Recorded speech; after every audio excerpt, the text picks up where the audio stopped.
오늘은 그 양권론이라는 주제로 보겠습니다.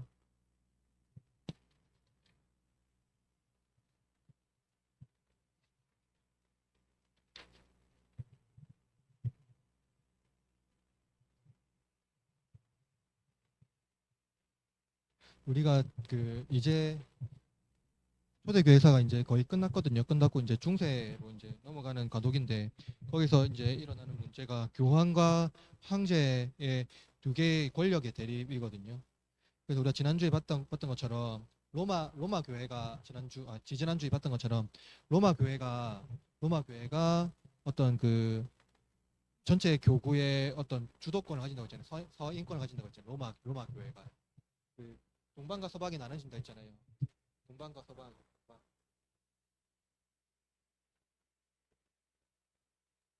서방의 수도가 로마라고 했잖아요. 그래서 로마가 그 뭐냐 총대 5대 교구가 있었잖아요. 지난주 기억나죠?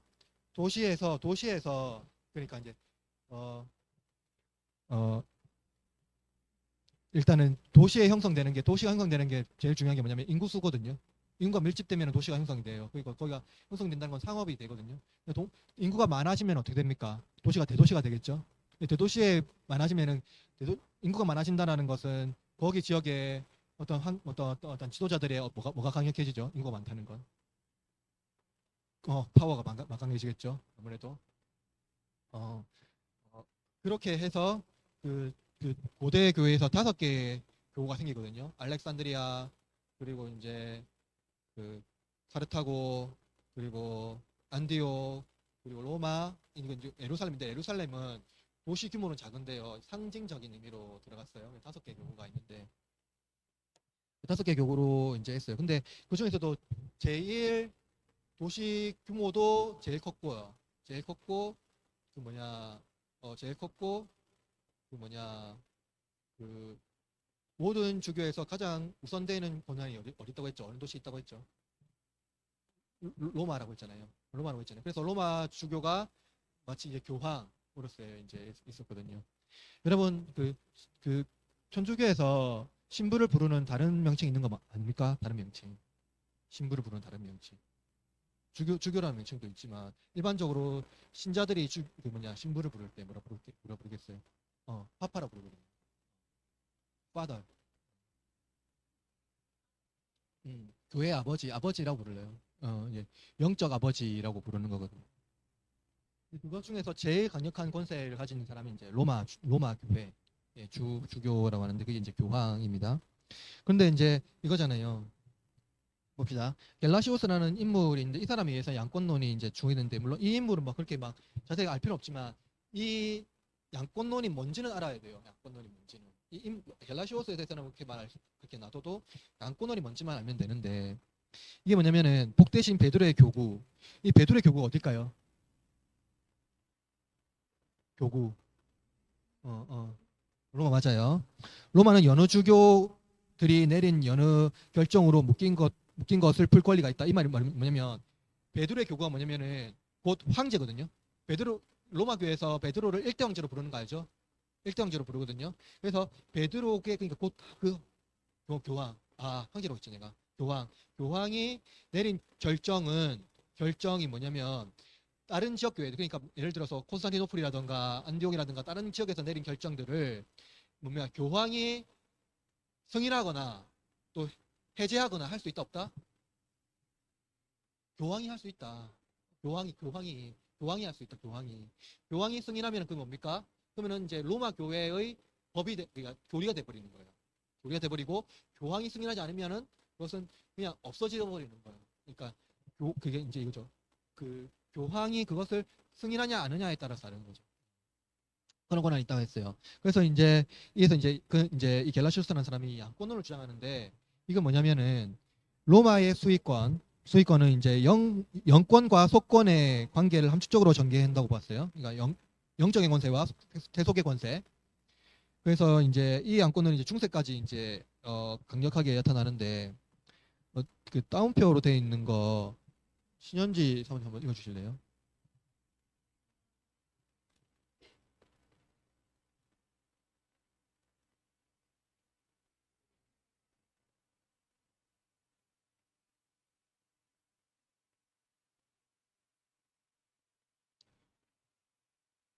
잠깐만요. 보세요. 그래서 여기서 말하는 게 뭡니까? 곧 두 가지가 있다고 했죠. 최고의 지위 두 가지. 이게 뭐예요? 주교의 신성한 권한과 황제의 경한. 여기서 주교의 신성한 권한이 뭡니까? 그렇죠. 교황이겠죠. 황제의 권력이 있죠. 이 두 가지 중에 있어요. 그런데 사제, 그러니까 주교의 권한입니다. 사제는 뭐가 있다고요? 하나님께서 심판하실 때 인간 왕들에 대해서 해명해야 되기 때문에. 그죠? 이 말은 뭐예요?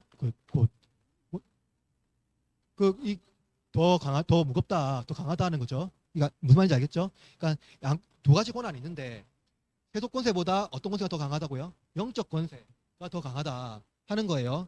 알겠죠? 밑에 한번 읽어주실래요? 표현은.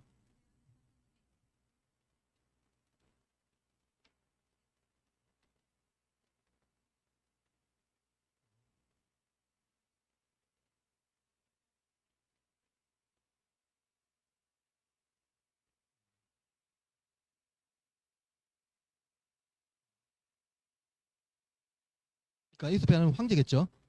그러니까 이 사람이 뭐냐면 그러니까 하나님의 일을 공식적으로 맡고 있는 담당자에게 경건에 굴복해야 된다. 그죠? 그들에게 영혼을 취하기 위한 방법을 기대해야 된다. 그러니까 이 황제는 세속 권세 아래에 있어야 된다라는 거예요. 마찬가지로 폐하는 하늘의 성사를 받을 때 하늘의 성사가 뭘까요? 여기서 말하는 이제 세례라던가 또는 어떤 그런 중세에는 칠성례라고 하거든요. 지금도 이제 칠성례를 하는데 하여튼 그 성사가 있어요. 근데 고대 교회에서도 성사 여러분 뭡니까 그, 이런 성사가 있거든요. 이 성사에 따라서 이제 성사를 하늘에서 내려주는 성사로 보거든요. 이 성사를 집례하는 사람이 누굴까요? 그 주교잖아요. 그죠? 그러면은 이 폐하도 뭡니까? 결국에는 그냥 성도예요. 그죠? 교회의 성도예요. 그러면 주교에 의해서 받는 그냥 성사를 받는 사람에 불과하거든요. 그래서 이 사람은 신성한 질서에 따라서 명령하는 사람이 아닙니다. 그죠? 겸허하게 받는 사람이에요. 주교의 어떤 그 성사를요. 그래서 이래서 폐하는 사제의 판단에 의존해야 된다. 이제 이 겔라시오스가 말하는 양권은 두 개 권한이 있긴 하지만 세속 권세보다 영적 권세가 더 강하다는 것을 이제 알죠. 이게 중세까지 이어졌다 하는 것을 기억하시면 됩니다. 겔라시오스는 이 두 가지 권력이 제국 안에서 함께 병존할 수 없다고 봤습니다. 그죠? 두 가지 권력이 있는데 제국 안에서는 함께 병존할 수 없다. 만드시니까 두 개의 머리가 있으면 한 개는 우두머리가 되고 한 개는 그 우두머리를 돕는 자가 되는 거죠. 이 사람 볼 때. 근데 일반적으로 그렇잖아요. 문제. 그는 신성한 권위가 위에 있으며 지배하는 권력은 신성한 권위 아래에 있어야 한다고 말하는 것이다. 맞죠? 자, 겔라시오스의 양권론을 가장 강력하게 보여주는 역사가 있는데요. 그게 뭐냐면 799년 교황 레오 3세가 교황권을 반대하는 로마 귀족에게 습격당하고 이후에 스플레토 공국으로 비밀리에 소송되었는데요. 뭐 역사적 사실이니까. 하여튼 뭐 이런 사실이 있습니다. 스플레토 공작은 당시 사르마니우 들어봤습니까? 이 이제 프랑크 왕국 들어봤어요. 프랑크 왕국. 이제 서방 지역에 도시를 잘 모르겠지만 아무튼 이렇게 있잖아요. 이게 이탈리아고 여기가 이제 뭡니까? 스페인. 여기가 이제 프랑스, 독일 이렇게 막 있잖아요. 지금 막 대충 그렇지만 아무튼 지형상 이렇게 있잖아요. 여기서 프랑크 왕국이 프랑스 정치는 그러니까 보세요. 이 사르마뇨 대제라는 이 사람이 사실은 이 사람이 엄청난 그것을 프랑크 왕국을 엄청나게 크게 키웠거든요. 키웠어요. 그래서 이제 당시 이제 이 사람이 사르마뉴가 당시 교황을 통해서 교회의 수호자 이미지를 얻기 원했다는 거예요. 레오 3세를 이제 바던 보론으로 초대하고 레오 3세가 이제 로마에 재입성하기 위한 군사적 정치적 후원을 약속했습니다. 그러니까 로마 3세가 지금 습격을 당했다고 했죠. 그러니까 로마 3 이게 레오 3세가 교황이잖아요. 교황이에요. 교황인데 지금 로마의 귀족들에 의해서 습격을 당해서 지금 스플레트 공국이라는 그쪽으로 피신해 가 있거든요. 피신해 가 있는데 이 스플레트 공국을 다스리는 사람이 그 스플레트 공국의 공신이 그러니까 이제 누구의 어떠한 권한 안에 있냐면 그 사르마뉴의 권한에 있는 그 공국이 바로 스플레트 공국이에요. 스플레트 공국이에요. 그래서 거기에서 이제 이 샤르마뉴가 네로를 이제 네로가 만나거든요. 만나서 어떤 것을 하냐면 네로를 돕겠다. 야, 교황을 돕겠다. 그래서 교황을 도와서 어떻게 하냐면 로마에 다시 재입성하게 하겠다. 로마에 다시 재입성하게 하고 군사적, 정치적 후원을 지원하겠다 했어요. 샤르마뉴가. 무슨 말이죠? 샤르마뉴가 지금 프랑크 왕국의 왕인데 이 교황을 돕겠다고 하는 거예요. 로마 교회를 돕겠다 하는 거예요. 그래서 그래서 이제 이 교황을 도움으로써 이제 뭡니까? 이 샤르마뉴가 새로운 옷 발판을 마련하거든요. 문제는 이거예요, 여러분. 어, 지금 동방과 서방이 있잖아요. 자, 어, 서방의 서방의 서방의 수도가 어디였다고요? 로마라고 했죠. 그런데 이제 뭡니까? 313년에 봉인하고요. 그 후에 로마의 수도를 콘스탄티누스가 어디로 옮깁니까? 비잔티움으로 옮겨요. 이 로마를 세로마로 해서요. 비잔티움, 콘스탄티노플, 노플로 옮깁니다. 그러면은 서방의 황제가 로마에 있어야 되잖아요. 그럼 지금 황제가 어디로 옮깁니까? 동방, 콘스탄티노플로 옮겨야 되죠. 세로마로 했으니까. 맞죠? 그러면 지금 세로마는 이제 콘스탄티노플입니다. 동방에 있어요. 그러면서 이제 그러니까 소로마가 멸망당하거든요. 동로마가 더 오래 존속하고 동로마보다 더 빨리 멸망을 합니다. 그러니까 이제 5세기 때요. 5세기에 멸망하는데 뭐냐면은 그거에 의해서 멸망당해요. 게르만 민족, 게르만에 의해서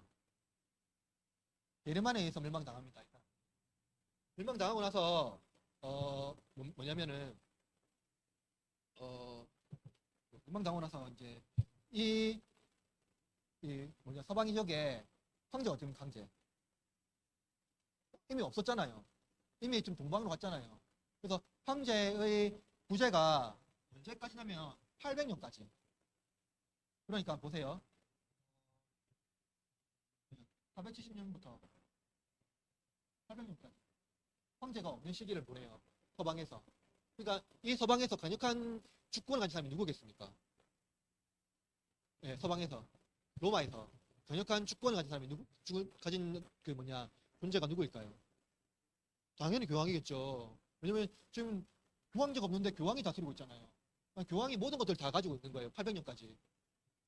교황이 없으니까. 근데 교황이 지금 네로 3세가 그 로마에 있는 이제 귀족들에게 좀 쫓겼다고요. 스플렌드 공국으로 좀 피신가 있다고요. 습격을 당해가지고 여러 가지 이유가 있겠죠. 습격을 당해서 쫓겨났어요. 근데 지금 프랑크 왕국이 다스리고 있는 스플렌드 공국으로 갔는데 거기서 이제 샤르마네라는 인물이 너 도울게.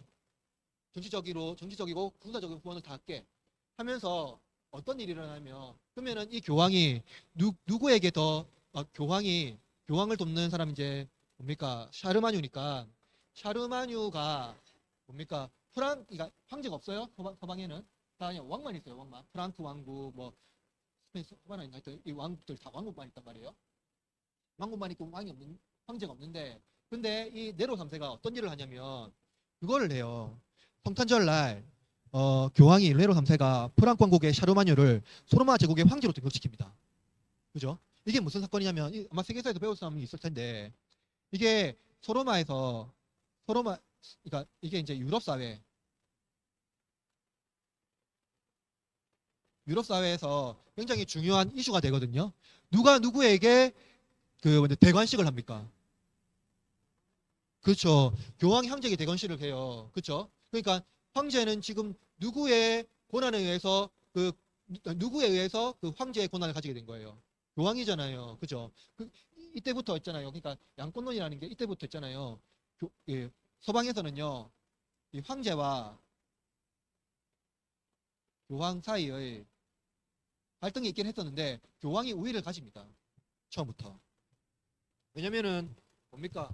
황제에게 관을 받은 거잖아요. 교황에게 샤르마뉴가 관을 받은 거잖아요. 그죠? 그죠? 이게 뭐냐면은 지금 교황이 프랑크 왕국의 프랑크 왕국의 왕을 어떤 나라의 황제로 선 겁니까 지금? 이게 뭐냐면은 이게 유럽 사회에 바뀌는 건데 샤르마뉴가 등장하면서 그렇죠. 이게 신성 로마 제국이에요. 신성 로마 제국이 언제까지 있는 줄 아세요? 예. 이게 독일과 연합되거든. 독일까지 여기요. 이탈리아에서 이렇게 이제 독일 지도가 연합돼요. 신성 로마 제국이 끝까지 남은 지역이 이제 독일인데 이게 17세기까지 이어져요. 17세기까지 이어져요. 신성 로마 제국이라는 뭐냐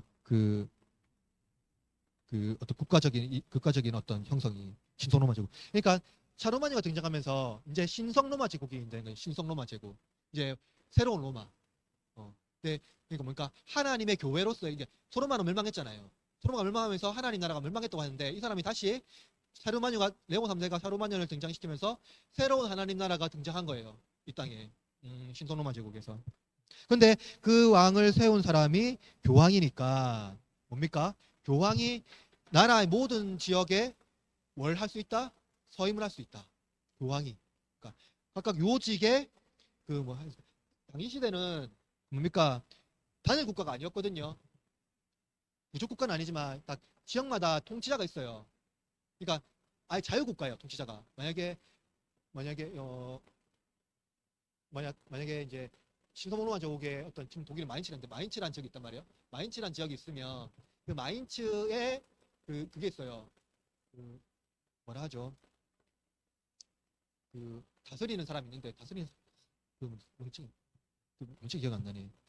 하여튼 다스리는 어떠한 권한을 가진 사람이 있어요. 그러니까 그 사람에 의해서 그 지역은 자유국가거든요. 그러니까 그 어떤 지역이 이렇게 막 군데군데 있어요. 그래서 막 우리가 말하는 제네바도 독립국가예요. 지금 도시지만 하여튼 그런 식의 어떤 그게 그 시대에 있었거든요. 그러면서 일단 이렇게 교황에 의해서 황제를 등극시킴으로써 뭡니까? 교황만 있으면 국가가 안 되잖아요. 교황만 있으면 국가가 안 되거든요. 황제라는 세속 권력이 있어야지 국가라는 틀이 형성이 돼요. 그래서 교황이 황제를 등극시키면서 신성 로마 제국이라는 이제 나라를 이제 형성하게 되는 겁니다. 이게 쉽게 말하면 이제 중세의 시작이에요. 이게 공국. 맞아. 맞아요. 마인츠 공국이라던가 제네바 공국이라던가 공국이라고 해요. 아까 소플레토 공국처럼 공국이라고 해요.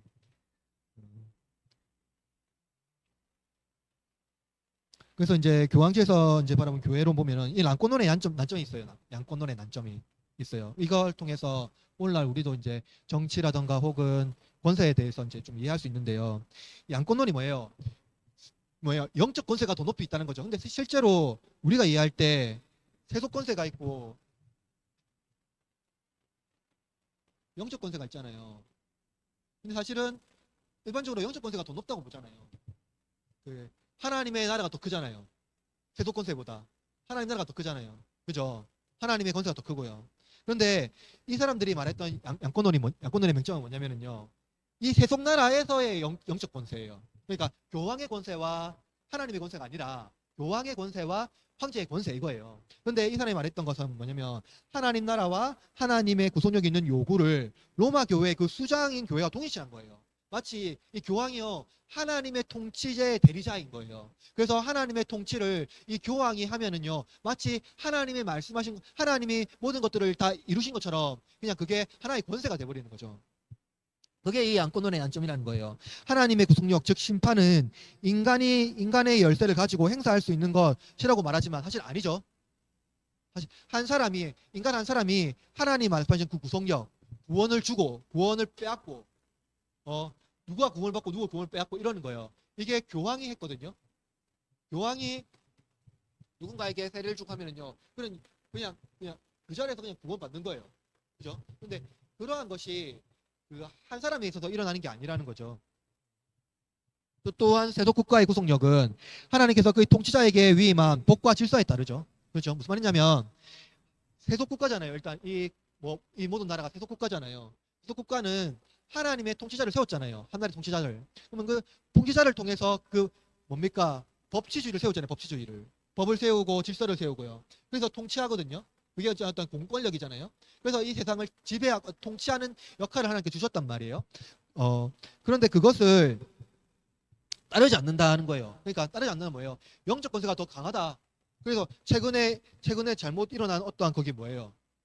법을 어기고 우리는 불복종한다. 해서 시민 저항권을 막 한다. 해서 했던 게 뭐예요? 서북지검 폭동 사건 일어났잖아요. 서북지검 폭동 사건요.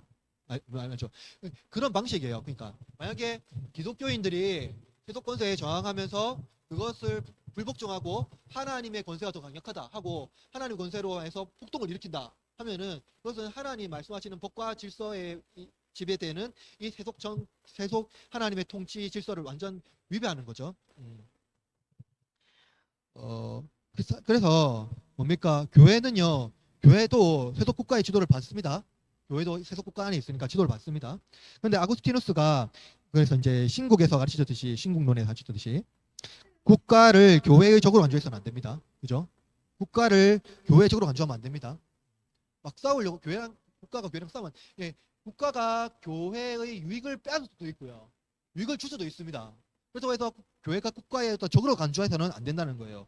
국가에도 양이 있고요. 교회에도 뭐가 있습니다. 일의가 있어요. 따라서 교회는 국가에 속해 있는 기관이고 가시적 교회로서 존재한다는 거예요. 그러나 교회는 동시에 오직 믿음 안에서 보이지 않는 숨겨진 교회로 존재한다는 거예요. 이거 말하는데 근데 사실 이거예요. 국가가 보이지 않는 숨겨진 교회로 존재한다라고 보통 말하는데 사실 이것은 뭐냐면 플라톤적인 어떤 이원론을 말하는 건데 이게 사실상 아니라는 거죠. 가시적 교회는 불완전하며 불가시적 교회는 완전하다는 이원론을 우리에 따르지 않습니다. 우리 교회는 신앙하는 교회인 동시에 신앙이 되는 공동체예요. 그러니까 우리가 신앙하는 것 동시에 현재 이 교회, 우리 이 지역 교회가 실제 교회라는 거죠. 그래서 신앙이 없는 교회는 교회가 아니라고 말하고 있어요.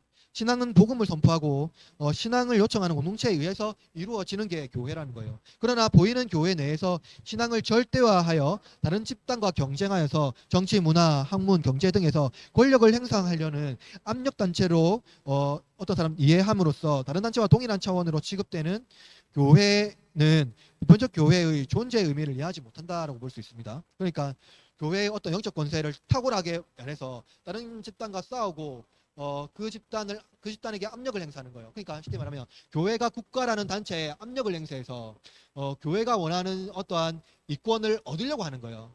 이러한 방식은 그러니까 성경에서 말하는 어떠한 교회론의 방식에서 벗어난다는 겁니다. 따라서 교회는 전적으로 하나님 말씀에 따라서 순종해야 되겠죠. 그러니까 원세에 의해서 따라가는 것이 아니라 성경에 말하고 있는 바를 따라서 순종해야 된다는 것을 말하고 있어요. 교회도 세속 국가와 같이 하나님의 심판 안에 있다는 것을 배제해서는 안 된다는 겁니다. 그죠? 즉 교회가 인간을 율법으로 인도하는 목학 선생의 역할을 하는 거예요. 교회가 인간을 이제 율법으로 인도하는 그러한 이제 모델이 되는 거죠. 교회를 통해서 신앙이 성숙되고 그리스도인이 됩니다. 그러니까 신자는 교회에 있어야 돼요. 교회 밖에는 사실상 이건 이제 클레멘스라는 테르툴리아누스라는 교보가 말했는데 교회를 어머니로 두지 않는 신자는 하나님을 아버지로 둘 수 없다고 말했거든요. 교회를 어머니로 두지 않는 신자는 하나님을 아버지로 둘 수 없다고 말했어요. 그게 뭐냐면 교회에 신자가 있다는 거예요. 그죠? 사실 이것은 무슨 말이냐면 가나안 성도는 실제로 성도다 성도가 아니다? 성도가 아니다라는 걸 말해주고 있어요. 그러니까 교회를 떠나게 되면 그 뭡니까? 마치 갓난아기가 어머니의 품을 떠난 것처럼 같은 존재가 돼버리는 거죠. 젖줄이 끊기게 되면 어떻게 됩니까? 죽어요. 갓난아기는. 그죠? 죽습니다. 그런 의미에서 이제 교회 안에 있을 때 이제 그런 어떤 신앙이나 어떤 성장 그리스도인의 양속이 된다는 거예요. 그런다 이제 이것도 있습니다. 그러나 교회 자체가 복음도 아니에요. 만약 교회가 복음의 역할을 하지 못한다면 교회는 사회적 기관이 된다는 거예요. 복음의 역할을 못하면 교회 제도는 상징이 아니에요. 그러니까 제도 자체가 상징이라는 거 아니에요. 그러니까 뭡니까? 그냥 우리가 그냥 교회 형태만 만들면 되지. 누가 설교하고 누가 뭐 집례하고 우리 안에서 이거 하면 되지. 이런 상징적인 의미로서 교회가 존재하는 건 아닙니다. 그런 교회는 성경에 말하고 있지 않아요. 그러니까 어떤 권력을 맞서는 또 저항자도 아니에요. 그러니까 세상의 권력에 맞서서 우리만의 공동체를 만들어서 하는 것도 아닙니다. 교회는 삼위 하나님의 사역을 통하여서 인간성을 회복하고 아름다운 삶을 추구하도록 하는 거예요. 참 인간, 즉 그리스도를 알게 하고 그분만을 열망하게 하는 겁니다. 이것이 인간의 개혁이면 따라서 우리는 이를 교회 개혁이라고 부른다라고 말해요. 이러한 약속을 하나님께서 은혜의 방편으로 우리에게 주셨다는 겁니다. 이는 하나님께서 위임하신 설교자의 설교를 통해서 선포되며 신자의 기도를 통해서 하나님의 언약을 합니까? 재확인한다는 거예요. 따라서 교회론에 있어서 제3의 문제는 성례를 통해서 우리에게 전수됩니다. 그러니까 뭐예요? 교황의 권세에서 우리가 전수되는 것이 아니라 하나님께서 세우신 직분을 통하여서 또 그 성례를 통하여서 우리에게 전수되는 겁니다. 그러니까 어떤 특정한 어떤 전례라든가 전통에 의해서 이어지는 것이 아니라, 그래서 우리는 성례를 성찬과 세례로 받죠. 세례를 통해서 죄를 씻고 성찬을 통해서 영적인 영양분을 공급받습니다. 세례를 받지 않으면 새 사람이 될 수 없고, 성찬을 수여받지 못하면 세례를 받지 않으면 성찬을 수여받지 못하잖아요. 그 때문에 뭡니까? 영원히 구원을 받지 못합니다. 그래서 불가시적 교회에서 성례를 받을 수 없고 가시적 교회만 가능한 거예요. 이게 무슨 말이냐면, 여러분 오늘날 뭡니까?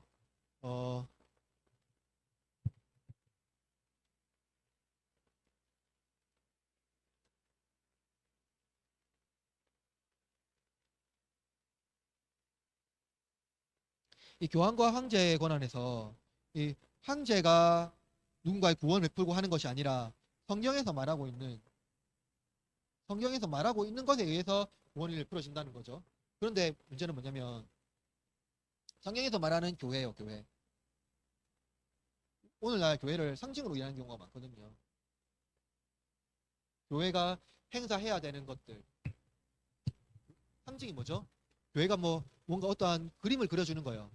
그림을 교회가 해야 되는 것들요. 그러니까 사회봉사라던가 사회를 개혁한다던가 혹은 또 공동체를 형성한다던가 이런 거예요. 그리고 교회가 해야 되는 어떤 직분들 있잖아요. 그걸 꼭 목사가 해야 되나? 꼭 어떠한 어떤 제도를 가야 되나? 그냥 우리끼리 할 수 있지 하는 거예요. 그것은 상징입니다.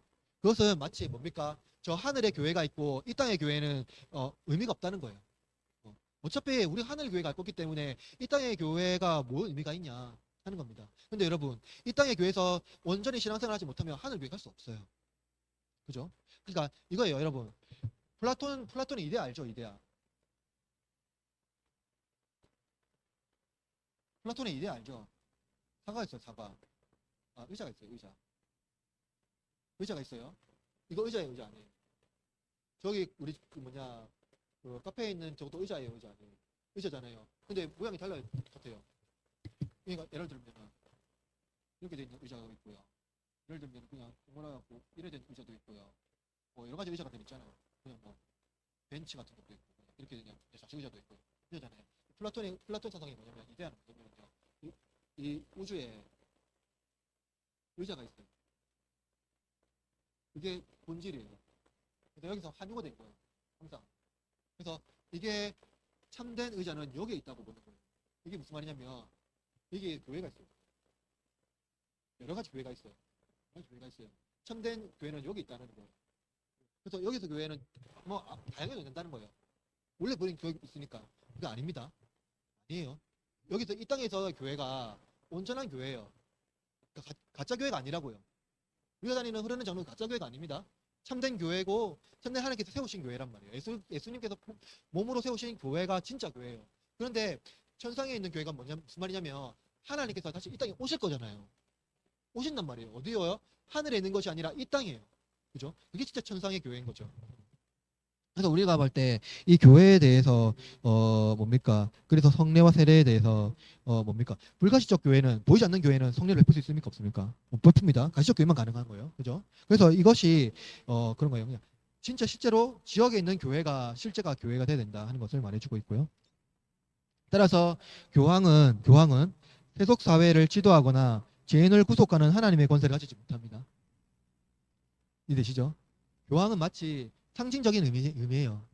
굉장히 상징이거든요. 교황은 상징이에요. 그 캐톨릭 교회, 그러니까 로마 교회 권세의 상징이에요. 교황에 말하는 것들은 어떤 상징적인 의미가 굉장히 강하단 말이에요. 근데 교황이 보편 교회에 올 수 있습니까 없습니까? 그러니까 지금 로마에 있잖아요. 새로 선출된 교황이 로마에 있잖아요. 그러면 그분이 전지전능한 하나님은 아니시잖아요. 그죠? 그러면 이 지역 교회는 어떻게 성리를 베풀고 합니까? 로마 교회는 교황이 주는 문서에 따라서 성리를 베풀고 하거든요. 그거는 올바르지 않습니다. 지역 교회에 의해서 베풀어져야 되거든요. 그게 이제 우리가 기억한 우리 기억 교회고요. 그건 우리가 이제 새롭게 하는 방식이 올바른 거죠, 사실은. 근데 따라서 교황은 세속 사회를 지도하거나 또 죄인을 구속하는 하나님의 권세를 가질 수 없습니다. 세속 사회도 지도할 수 없고요. 교황은 하나님의 권세도 가지지 못합니다. 우리가 교회의 권세 앞에 굴복되는 유일한 근거는 예수님께서 아버지와 성령과 함께 교회를 세우셨고 사도를 통해서 교회의 제도를 마련하시고 성례를 통해서 약속하신 언약을 보존하시고 이루시는 것을 믿는 겁니다. 뭘 통해서요? 교회 안에서, 교회를 통해서요. 주님께서 다시 오시면 교회는 사라지고 하나님 나라만 남겠죠. 그죠? 이 땅에 교회가 필요가 없잖아요. 그러니까 이 땅의 교회는요, 우리를 하나님 나라로 인도하는 견인차예요. 어떻게 보면. 그죠? 인도하는 거란 말이에요.